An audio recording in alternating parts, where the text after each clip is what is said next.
Toilet తీసుకొని పక్కన డొక్కలో పొడుస్తూ ఉంటే మటుకు ఊరుకోం. ఇక నేను చాలా చాలా నలిగి భరించి విసిగిపోయి ఉన్నాను. ఇక్కడ ఇట్స్ ఎనఫ్ అనిపించింది నాకు. మీరే అవాయిడ్ చేసి నా దాకా తీసుకురాకండి. ఎందుకు చెప్తున్నానంటే మీ అందరికీ కూడా పక్క రాష్ట్రంలో ఒకరు విజయం సాధించగానే మొత్తం ఎంత కొట్టుకుపోయారు అందరూ. ఇలా చేస్తుండొచ్చు కదా, అలా చేస్తుండొచ్చు కదా అంటే పోనీ ఇప్పుడు ఇస్తారా సపోర్ట్ నాకు? పోనీ నా పార్టీలు అందరూ మాట్లాడే వాళ్ళందరూ ఒకప్పుడు నా చుట్టూ తిరిగిన వాళ్ళే కదా, నాతో పాటు ఉన్నవాళ్ళే కదా. మరి ఎందుకు వెళ్ళిపోయారు? మీకే ఓపిక లేదు. ఒక పదవి రాలేదు, అసలు పదవి రాదు వస్తున్న ఒక అనుమానంతో గవర్నమెంట్ రాదని చెప్పి వెళ్ళిపోయారు అందరూ. ఈ అలయన్స్ పనిచేయదని చెప్పేసి మీకు విశ్లేషణలు వెళ్ళిపోయారు అందరూ.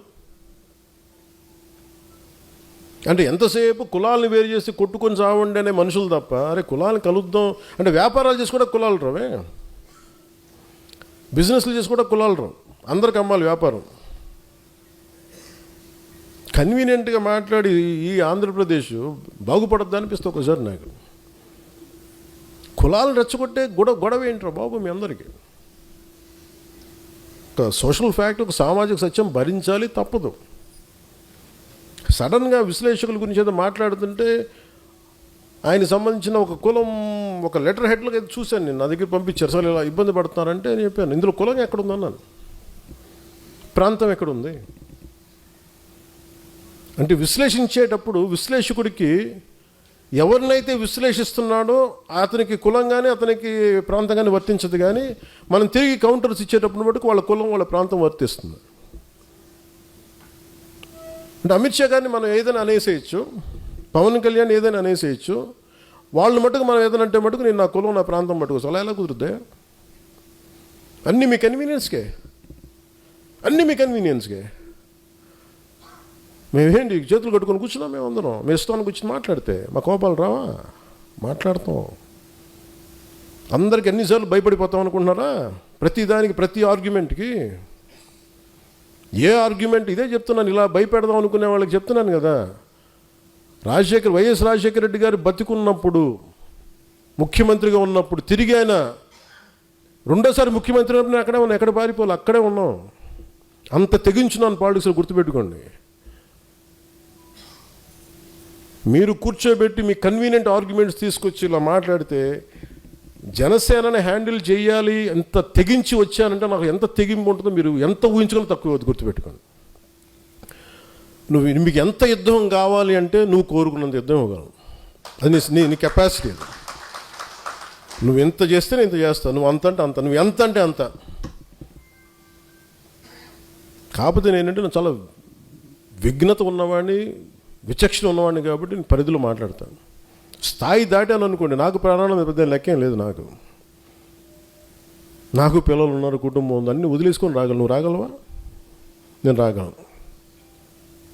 పోగొట్టు కూడా నాకు ఇంత ఉంది, అన్నీ పోగొట్టు కూడా సిద్ధంగా ఉండే పాలిటిక్స్కి వచ్చాను. మీరు రాగలరా?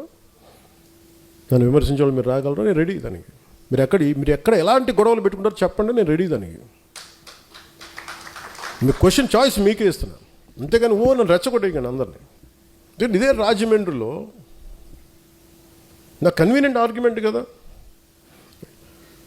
అంటే ఈరోజు టాపిక్ ఎందుకు తీసుకున్నానంటే, విశ్లేషకుడి గురించి ఎందుకు తీసుకున్నానంటే, జగన్ అనే ఒక వ్యక్తి ఆయన జైలుకి వెళ్ళిపోతే పవన్కి ఏదో మరి వాళ్ళ పిచ్చి లాజిక్ ఏంటో నాకు అర్థం కాదు, కానీ ఆ తెలివితేటలు నాకు అర్థం కాదు. కానీ మరి అలాంటప్పుడు అదే తెలివితేటలు దాన్నే బేస్ చేసుకుని చంద్రబాబు గారు జైల్లో ఉన్నారు కాబట్టి రైట్ టైంలో పాలిటిక్స్ మనం ఇప్పుడు వెళ్ళిపోదాం, ముఖ్యమంత్రి అయిపోవచ్చు అనుకోవచ్చు కదా. అది కూడా పాసిబిలిటీ ఉంది కదా. అలా అనుకుంటే అయిపోతావా? అలా అనుకుంటే జరిగిపోతావు? ఏమో అన్నీ నువ్వు జరగచ్చు, జరగకపోవచ్చు, but that is not my value based కదా. నా మోరల్ ఫైబర్ వర్క్ అది కాదు, నా మోరల్ ఫ్రేమ్ వర్క్ అయితే అది కాదు. ధైర్యంగా నిలబడి మాట్లాడి శత్రువు బలంగా ఉన్నప్పుడే కొడతాను నేను, గుర్తుపెట్టుకోండి. శత్రువు బలహీనంగా ఉన్నప్పుడు నేను కొడను, బలంగా ఉన్నప్పుడు నేను బలంగా కొడతాను. అంతేగా నేను కూర్చోబెట్టి నువ్వు బలహీనంగా ఉండి నీకు జబ్బు వచ్చినప్పుడు తోసినట్లు నువ్వు బాగా ఆరోగ్యం పుంజుకో, బాగా బలంగా పెరుగు, అప్పుడు కొడతాను నేను. అందుకని మీరు ఇవన్నీ కూర్చోబెట్టి నా దగ్గర వచ్చాయి. అలాగే టీవీ ఛానల్స్ కొన్ని ఉన్నాయి. మీరు 2-3 ఆర్టికల్స్ వేస్తారు, వెంటనే నేను ఈరోజు చెప్తున్నాను, అలాంటి అన్ని టీవీ ఛానల్స్ కానీ కొంతమంది certain websites, certain social media handles, మీరందరూ ప్రభావితం చేసే స్థాయిలో మీరు ఉన్నారనుకున్నారు కాబట్టి మేము కూడా మీకు ఎదురుదాడి చేస్తాం, గుర్తుపెట్టుకోండి. మీరు మమ్మల్ని వ్యక్తిగతంగా అంటే మేము కూడా మిమ్మల్ని అంతే ఈక్వల్ అండ్ ఆపోజిట్ అని చెప్పాను కదా. నువ్వు నన్నంటే నేను కూడా నిన్ను అంతే అంట, నువ్వేమంటావు నేను అదే అంట. చాయిస్ నీకు ఇస్తున్నా. ఎందుకంటే సహనం, మితిమీరిన సహనం చేతకంతనం అయిపోతుంది. దేవు ఒక మహర్షి ఒక ఆయన కూర్చోబెట్టి ఊరంతా వెళ్తుంటే ఒక యోగి ఆత్మకథలో కథ ఉంటుంది. ఆయన వెళ్తా ఉంటే ఒక మొత్తం ఊరు వాళ్ళందరూ చెప్పారంట వచ్చి, ఈ ఊర్లో ఒక పాము ఉంది, నాగు పాము ఉంది, అందరినీ కాటేస్తుంది, ఇబ్బంది పెట్టేస్తుందంటే మీ దివ్యశక్తులు దాన్ని చేయండి అంటే ఆ నాగుపాము ఆయన కని దగ్గరికి వెళ్ళాడంట. నువ్వు అలా కాటేయకు, అది ఇది చేయకంటే సరే అని చెప్పి ఆయన ఒప్పుకుంటే కొన్ని రోజుల తర్వాత మళ్ళీ అదే ఊరుకుండా వెళ్తే మళ్ళీ ఈసారి నాగుపాము కనిపిస్తుందంట, చిన్న దెబ్బలతో కనిపిస్తుందంట. ఏంటంటే నువ్వే చెప్పావు కదా కాటేయొద్దని, కాటేపు అందరూ నన్ను కొడుతున్నారు అందన్న. ఆయన అన్నదేనంటే కాటేద్దానని బుసగొట్ట పని చెప్పలేదు కదా. అంటే కనీసం అంటే మనం వదిలేస్తే ఇంత చావు కొట్టేస్తారు. ఉదాహరణకు ఒక టీవీ ఛానల్ హెడ్ ఉంటాడు, ఆయన చాలా కన్వీనియంట్గా మనం కూర్చోబెట్టి వాళ్ళు నన్ను అన్ని ఫంక్షన్స్కి పిలుస్తారు. వాళ్ళ ఫంక్షన్కి కొన్ని సంవత్సరాలు రెగ్యులర్గా వెళ్ళాను, వాళ్ళ ఫంక్షన్కి వెళ్ళలేదు అనుకోండి, వెంటనే నా మీద నెగిటివ్ ఆర్టికల్ రాసేస్తారు, జనసేన పార్టీ మీద ఒకటి రాసేస్తారు. మళ్ళీ వెళ్ళాను అనుకోండి, ఆయన కదా, మళ్ళీ వెళ్ళాను అనుకోండి, మళ్ళీ కొన్ని రోజులు న్యూట్రల్గా ఉంటారు, మళ్ళీ రాస్తారు. నాకు విసుగ్గా ఉంటాయి అన్నీ. అంటే నేనేమో మీ సంవత్సరం జరిగే ఒక ఈవెంట్కి వస్తేనేమో పర్లేదు, కొంతకాలం వెసులుబాటు ఉంటుంది, మన గురించి ఏం చెడ్డగా రాయకుండా. ఇప్పుడు వాళ్ళ గురించి నాకు ఎందుకు ఎన్ని విషయాలు తెలిసి ఉంటాయి నాకు. నేను కూడా ఇక్కడ దాదాపు పెరిగి 30 కనీసం ఒక రీజనబుల్ వయసుకు వచ్చిన తర్వాత ఒక 3.5 దశాబ్దాలు నాకు అందరూ తెలుసు కదా, అందరి జీవితాలు తెలుసు కదా, వ్యక్తిగత జీవితాలు ఎందుకు మాట్లాడలేని ఊహించని వాళ్ళ జీవితంలో వాళ్ళు కూడా ఇవన్నీ అతనికి ఎలా తెలుస్తాయి నాకు తెలుస్తాయి అంతే. కానీ అది నా సంస్థ, నా సంస్కారం ఏంటంటే మాట్లాడనివ్వదు అంతే. అందుకని దయచేసి జనసేన నాయకులకు కానీ ఇంకా మీరు మెత్తగా ఉండకండి. నేను మౌనంగా ఉన్నానంటే మెత్తగా ఉన్నాను కాదు, గట్టి పడతానని అర్థం. ఒకసారి నేను కామ్గా ఉన్నానంటే నేను సహనంగా ఒక సరైన సమయం కోసం చూస్తానని అర్థం, అంతేగాని బలహీనత కాదు నాకు అది. 2 సంవత్సరాలు కూర్చోబెట్టి ఏం మాట్లాడట్లేదు, మమ్మల్ని గుర్తించట్లేదు, అలయన్స్లో కొన్నిసార్లు ఇబ్బందులు నన్ను పట్టించుకోవట్లేదు ప్రతిసారి చెప్తా ఉంటే,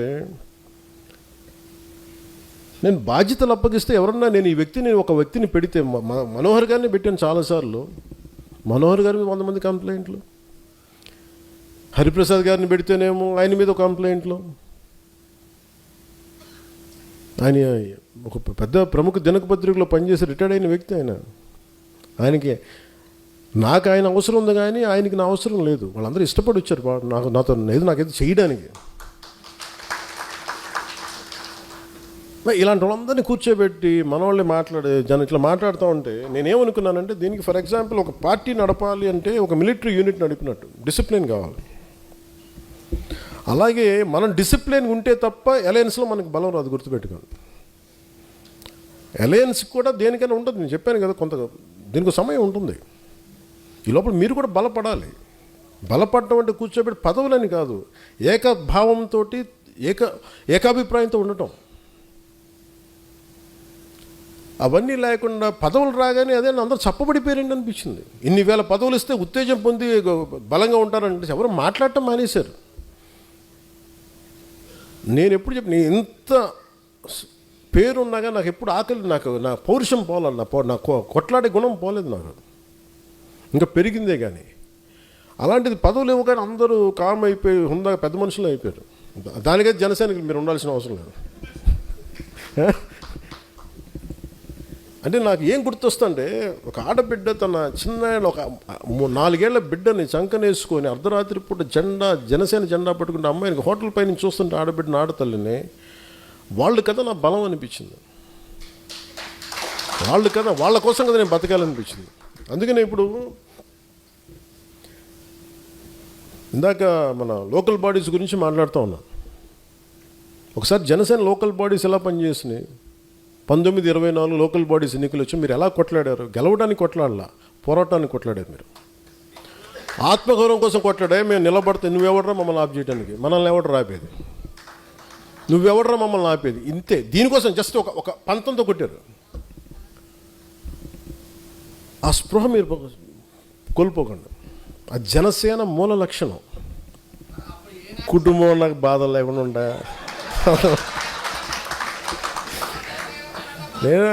నేను నవ్వుతున్నాను కానీ నాకు బాధ లేదని కదా గుర్తుపెట్టుకోండి.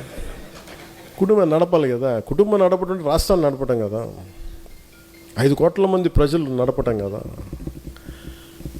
5 కోట్ల మంది తాలూకు ఆకాంక్షల్ని ముందుకు తీసుకెళ్ళటం కదా.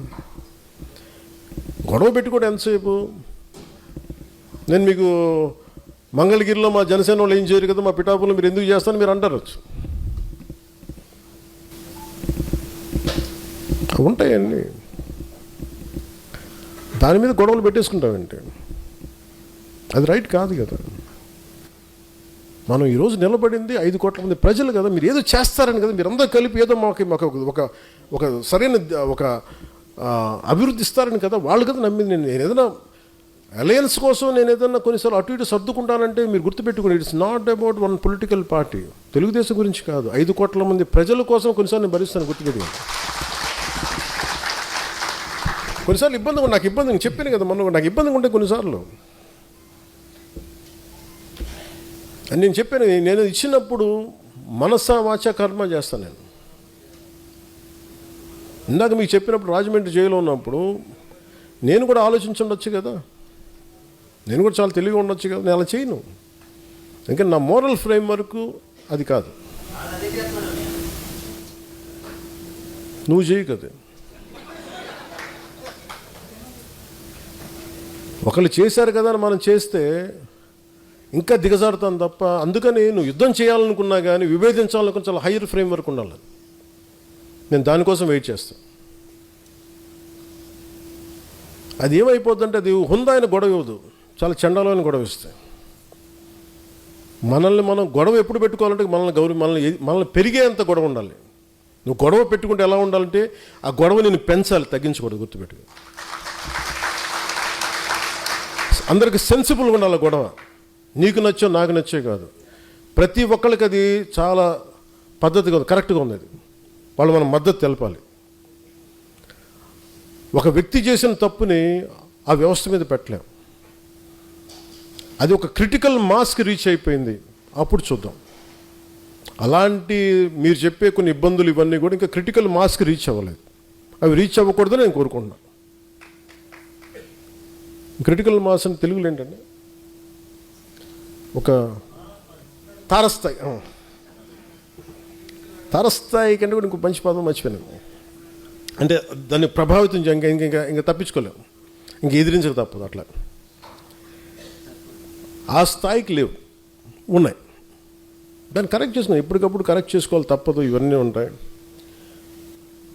ఎందుకంటే ముందు ఇంకొకళ్ళు అనబోయే ముందు మీ జనసేనలో మీరు ఏకాభిప్రాయంతో ఉన్నారా? ఇంకో పార్టీని అనబోయే ముందు, ఒక అలయన్స్ పార్టీతో మీరు అనబోయే ముందు, జనసేనలో ఉన్న నాకు పదవి రాకపోయినా నీకు పదవి వచ్చింది కదా అందుకు నేను సంతోషపడతాను అనుకునే వాళ్ళు మనల్ని ఎంతమంది ఉన్నారు? అవి లేనప్పుడు మనం ఇంకొకరి నుంచి ఏం ఆశిస్తాం? ముందు మన బంగారం మంచిదైతే, ముందు మనోడు ఎదిగితే నేను ఎదిగినట్టే అని అనుకున్న సహృదయతం అనుకుంటే అప్పుడు బలం వస్తుంది, మనకి హ్యాండిల్ చేయగలం. మనకు అప్పుడు సహృదయ మనకు అప్పుడు బలం వస్తుంది. అందుకని మీరు దీన్ని దృష్టిలో పెట్టుకోండి. లోకల్ బాడీస్కి ప్రిపేర్ అవ్వండి. ఎక్కడ మనం గెలవగలమో మీరు అన్ని పరీక్ష చూసుకోండి, అన్నీ పరిశీలించండి.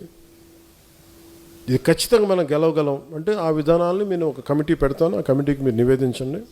నేను ప్రత్యక్షంగా నేను చూస్తాను. అలాగే ఇప్పుడు ఇందాక ఒంగోలు ప్రకాశం జిల్లా ఉంది, కొన్ని జిల్లాలు ఉన్నాయి. తమిళనాడు చూడండి, అందరూ ఏకాభిప్రాయంతో ఉంటారు. ఒక ద్రావిడ భావన అంటే మా అందరికీ ద్రావిడ భావన ఉంటుంది. ఆంధ్రప్రదేశ్లో మటుకు ఒక్కొక్క జిల్లాకి ఒక విచిత్రమైన అలవాటు ఉండదు. జనసేన ఉండే గోదావరి జిల్లాలకు ఒక క్యారెక్టర్ ఉంటే, రాజమండ్రి ఒక కోనసీమకి వెళ్తే ఇంకొక క్యారెక్టర్ వస్తాడు. ఇదే జనసేన. మళ్ళీ విజయవాడకి వెళ్ళగానే ఇంకోలా బిహేవ్ చేస్తారు. మళ్ళీ అందరూ ఒకటే. ప్రకాశంకి వెళ్తే ఇంకొకలాగా, వీళ్ళందరినీ కూర్చొని చేసేటప్పుడు ఇంకోటి చేస్తుంటారు, మళ్ళీ ఇక్కడ వెళ్తే మీరు చేసి ఇక్కడ. అంటే ఇంక నాకేమనిపించిందంటే అందరినీ ఏకతాటిపైన తీసుకురావటం, ఏకాభిప్రాయం తీసుకురావటం చాలా చాలా అవసరం. ఇప్పుడు దాకా నేను ఎన్ఫోర్స్ చేయలే. అందుకే మొట్టమొదటిసారి ఇప్పుడు దాకా నేను ఇన్ని సంవత్సరాల కాలంలో నేను ఎప్పుడు కూడా చాలా ఖచ్చితంగా చేయలేదు. ఫస్ట్ టైం ప్రకాశం జిల్లా ఎంటైర్ జనసేన కార్యవర్గాన్ని సస్పెండ్ చేశాను ఈ రోజున. దేనికో చెప్తాను. ఉన్న 25 మందికి 54 గొడవలు ఉన్నాయి. ఎవరిని రానివ్వరు. ఇంకోటి వీళ్ళు చేస్తుంటే వీళ్ళు రైట్ అంటారు. నాకు అన్ని మొత్తం నేను కూర్చొని సాల్వ్ చేసుకున్నాను. అందరూ చెప్పి అఫీషియల్గా ఈ రోజున ప్రకాశం జిల్లా జనసేన కార్యవర్గాన్ని మొత్తం సస్పెండ్ చేశాను. ఇది మీకు ఎందుకు చెప్తున్నానంటే ఇది I'm very clear cut on taking the party forward in the way I wanted. నేను ఏదన్నా చేశానంటే నేను కింద నలిగి వచ్చాను, గుర్తుపెట్టుకోండి. రాజశేఖర రెడ్డి గారిని ఒక మాట అంటే నా పక్కన ఉన్న వాళ్ళు ఎంత ధైర్యవంతులు అంటే, కొంతమంది వాళ్ళు యూత్ వింగ్లో ఉండేవాళ్ళు, వాళ్ళందరూ పొడి చేస్తామన్నా, మేము తక్కువ వాళ్ళం కాదన్నా అని చెప్పి అసలు గిడ్డలు నూరేసుకుంటూ ఉండేవాళ్ళు. ఇందిరా పార్క్లో నేను కాంగ్రెస్ నాయకులు ఒక మాట అన్నాను అనగానే సాయంత్రికి అందరూ పారిపోయారు నా పక్క నుంచి. ఒక్కళ్ళు లేరు, అంత ధైర్యవంతులు ఒక్కొక్కరు. నేను ఒక్కడే కూర్చున్న తర్వాత ఇది హ్యాండిల్ చేసిన తర్వాత కొంతమంది తెలంగాణ యువత వచ్చారనుకున్నది వేరే విషయం. అంటే ఇవన్నీ ఎందుకు చెప్తున్నానంటే నేను ఇవన్నీ తట్టుకొని వచ్చాను. సో నేను పార్టీని నడపటం చాలా చాలా స్పష్టంగా ఉన్నా. One simple line, one straight లైన్తో మేము ఒక సింపుల్ సెంటెన్స్ చెప్తున్నా. Either you fall in line or you fall out of line, అంతే. అది ఎప్పుడు నేను కమాండ్ ఇస్తాను, మీరు ఫాలో అవ్వండి, అంతే. మీరు నన్ను సేనాని అన్నారు, ఈరోజు చెప్తున్నాను. నేను ఇప్పుడు దాకా అనలా. మీరు నన్ను సేనాని అన్నారు, మీ సేనాని చెప్పింది మీరు వినండి, అంతే. ఇంక నేను దీంట్లో మీరు నన్ను ప్రశ్నించకండి. ఎందుకంటే నేను ఆలోచిస్తే బెస్టే ఆలోచిస్తాను, కాంప్రమైజ్ అవ్వను. నేను రేపొద్దున ఒక 2-3 రోజుల తర్వాత ఒక 25 పార్లమెంట్స్కి కమిటీలను పంపిస్తున్నా. దేనికి? ప్రతి పార్లమెంటు కమిటీలో కొంచెం అవగాహన ఉన్న, సీనియారిటీ ఉన్న కొంతమంది నాయకుల్ని, నేను చెప్తే నా మాట వినేవాళ్ళు కొంతమంది పంపిస్తున్నాం. వాళ్ళతో పాటు కనీసం ఒక పార్టీ ప్రారంభించినప్పటి నుంచి ఇప్పుడు దాకా పార్టీ కోసం వెన్నంటే ఉన్న సాధక్స్ని, పార్టీ మెంబర్షిప్లో కన్సిస్టెంట్గా ఉన్న వ్యక్తుల్ని ఒక 3 కొంతమంది పార్టీకి పనిచేసి కొంత అనుభవం ఉన్న కొంతమంది స్థానిక రాజకీయాల్లో ఒక 3 నాయకుల్ని, ఒక 7 మంది. వీళ్ళు ఎలా పంపిస్తున్నారంటే వీళ్ళు పార్లమెంటరీ కమిటీ కాదు, ప్రతి నియోజకవర్గంలో ఎంతమంది సాధక్స్ ఉన్నారు, ఎంతమంది నాయకులు ఉన్నారు, వాళ్ళు ఏ పనులు చేశారు. సపోజ్ మీరే ఉన్నారు ఇక్కడ, మీరు కూర్చోబెట్టి నేను ఈ పనులు చేశాను కూర్చోబెట్టి ఈ కమిటీకి మీరు ఇవ్వండి, డిపెండింగ్ ఆన్ మీ నియోజకవర్గానికి సంబంధించిన వరకు. నేను పలానా రాజోల్ నియోజకవర్గం నుంచి వచ్చాను, నేను పలానా గ్రామం, పలానా మండలం, పంచాయతీ ఇక్కడ వచ్చాను, ఈ కమిటీకి ఇవ్వండి. వీళ్ళకి సహకరించడానికి ఒక 20 మంది సాధక్స్ని పెట్టాను, స్ట్రీమ్ లైన్ చేయడానికి. ఒక రూమ్లో ఇలా కూర్చుని వేదిక పైన ఒక 7 మంది ఉంటే సహకరించడానికి. దేనికంటే ఎవరు పని చేశారో నేను నాయకుల్ని పంపించట్లా. నేను మనోహర్ గారిని పంపిస్తే మనోహర్ గారికి 10 మంది తెలియచ్చు, 25 మంది తెలియచ్చు. కానీ నేను పనిచేసిన ఒక 5 మంది సాధకులను పెడితే ఇబ్బంది అవుతుంది. నేను 20 మందిని పెడుతున్నాను. దానికి తోడు నేను 3 రకాల చెక్లు చేస్తాను. అందరి ఆమోదయోగ్యం తీసుకొని ఒక్కొక్క నియోజకవర్గానికి వీళ్ళు ఇన్ఛార్జ్, అక్కడ రిసోర్సెస్ మొబిలైజ్ చేయగలడు, కొంత ఖర్చు పెట్టగలడు అతని కోశాధికారిగా, కొన్ని చేయగలడు అతను, కొన్ని సెక్రటరీ, ఇట్లా కొన్ని స్ట్రక్చర్ చేశాను. నేను ఇది 2007 నుంచి వెయిట్ చేస్తున్నా ఈ స్ట్రక్చర్ని రియలైజ్ చేయడం కోసం. 12-14 సంవత్సరాల తర్వాత I want realize this structure. ఇప్పుడు దాకా అందరూ మీరు చెప్పినట్టు చేశాను, ఈసారి మటుకు నేను చెప్పింది ఫాలో అవ్వండి. నేను ఇదే చెప్పాను, వ్యూహం నేను వేస్తాను, మీరు పాటించండి. ఇంకా నన్ను క్వశ్చన్ చేయొద్దు. నేను ఎప్పుడు క్వశ్చన్ చేయొద్దు కానంటే నేను ఒకసారి మీకు, ఎందుకంటే నేను మీకు వదిలేస్తాను, మీరు ఏకాభిప్రాయాన్ని మీ చుట్టుపక్కల 10 మందిని మీరు కన్విన్స్ చేయండి. అది నేను చెప్పేది. నేను పూర్తిగా ప్రజాస్వామ్యబద్ధంగానే వెళ్ళడానికి ప్రయత్నం చేస్తాను కూడా. అసలు నన్ను ఏది స్ట్రక్చర్ చేయనివ్వట్లేదు ఎవరు. నేను మనోహర్ గారిని పెడితే కొంతమందికి నచ్చదు. ఈసారి అలాగే నేను మనోహర్ గారిని పెడుతున్నా, మీరు పాటించాల్సింది అంతే, రూల్ అంతే. నాకు ఈ వ్యక్తి నచ్చలేదండి, అందరూ నాకు నచ్చేవాళ్ళు ఉంటారు, మీరు కూడా నచ్చరండి, దానికి ఏం చేయమంటారు అండి. కొంతమందికి దేశ ప్రధాని నరేంద్ర మోడీ గారు నచ్చరు, అది ఏం చేస్తాం? అందరికీ నచ్చాల్సిన అవసరం లేదు, బాధ్యతలు ఉంటాయి. నాకు ఈ జిల్లా కలెక్టర్ నాకు నచ్చలేదండి, మీకు నచ్చకపోతే జిల్లా కలెక్టర్ పని చేయాలి, తప్పదు. అందరూ మనకు నచ్చేవాళ్ళు ఉంటారు. అలాగే పొలిటికల్ పార్టీలు అన్ని పదవుల్లో మీకు నచ్చేవాళ్ళు ఉంటారు, మీకు ఆమోదయోగ్యంగా ఉండేవాళ్ళు ఉంటారు. వీటన్నిటిని అధిగమించి మనం ఎలా ముందుకు వెళ్తాం అనేది. అందుకని 25 పార్లమెంటరీ సెలక్షన్ కమిటీస్ వీళ్ళు సెలెక్ట్ చేయరు. వీళ్ళు ఏం చేస్తారంటే, మీరు ఇచ్చే ప్రతి ఊర్లో పంచాయతీలో ఉండే సాధక్స్ దగ్గర నుంచి 100 చేసిన వాళ్ళు, 200 చేసిన వాళ్ళు అందరూ నాకు తెలియాలి. దాదాపు 20,000 మంది ఉన్నారు.